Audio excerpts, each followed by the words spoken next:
Okay, I just met with some friends that were fly casters, and it's springtime, and it's time to get that arm working again.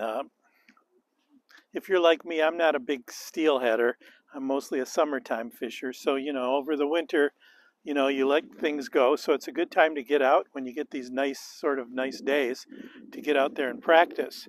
And I don't know what it is, but the winter brings out all those little faults that happen. So these are a few things that will uh, to keep in mind as you're casting on the lawn. Wow, there's a wind today. As you're casting on the lawn, to think about as you start your sort of practicing again. Okay, so I think the first thing we want to watch out for is what I call the lazy left hand, and that is keeping your hand down here while you cast up here. What that does is create a haul on the back, which makes a great back cast. But as your cast comes forward, all of this line has to come up through the rod, and you lose the bend of your rod that actually throws the line. So it's important to practice your casting to kind of keep it keep your hands together, okay? They don't have to be like this, but as long as they're close, it's kind of following the same path.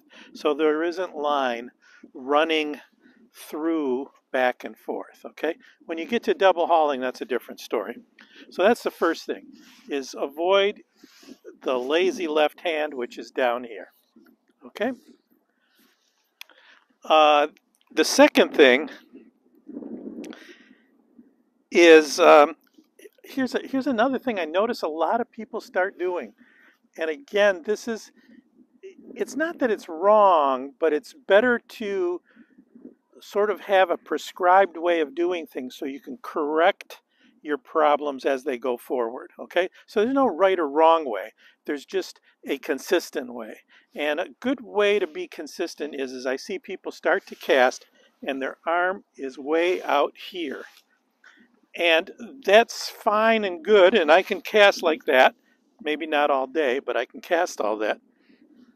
But what's more important is that you keep your arm in tight to your body. It does a couple things body mechanics wise, in that the way your arm acts and stuff. But more importantly is that if your arm is out here, you don't know whether it's down here or up here or how far away it is. If you kind of get used to keeping your arm, and the old joke is you got to keep that Bible tucked under there. You can use your hat, stick it under your arm, whatever.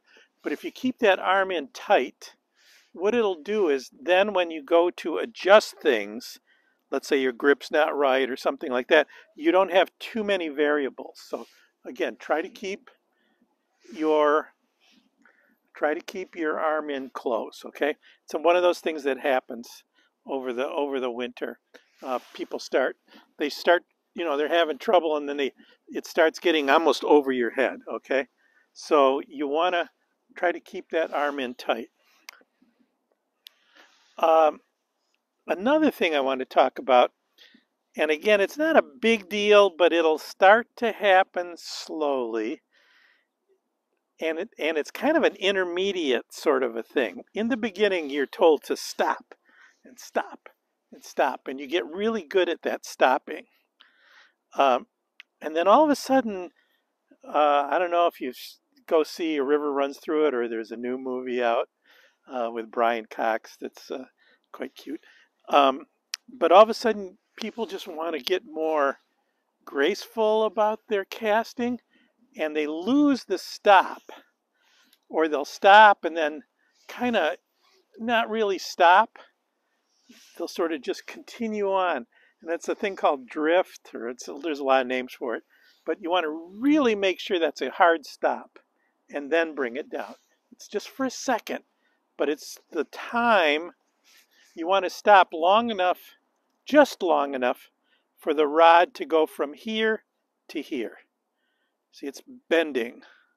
Okay, can you get in closer? So that's like a microsecond. So it's boom, boom, boom, boom, boom. Okay? And then also to bring your rod down. That's a real important thing. Okay? The other part of it is again, learn your line. Uh, you might have changed your line over the summer. You went to the store and you bought yourself a cool new line. Um, and in the case of my line here, it's sort of a salmon color on the casting part, and then it goes to sort of a gray color down here. We'll see if that shows up on the video. But remember, really you can't cast much beyond the thick part of your line. So you're going to practice your cast doing that, and then anything after that is shooting. And that's something you might want to practice a lot in the spring too, as you're shooting and getting that timing right. Now, the last thing I'm going to talk about again, if you've been watching videos all winter, you're seeing people double hauling like this. Okay?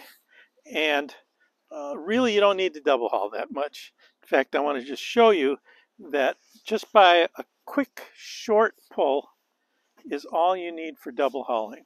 So I'm going basically from my hook keeper to my reel. It's almost the shock of the double haul that's going to give you what you need for your double haul. So you want to practice those things. So watch out for your lazy left hand. Watch out for drift. Keep your arm in tight. And then practice your double haul. Keep it tight. Keep it short. Okay, we'll see you.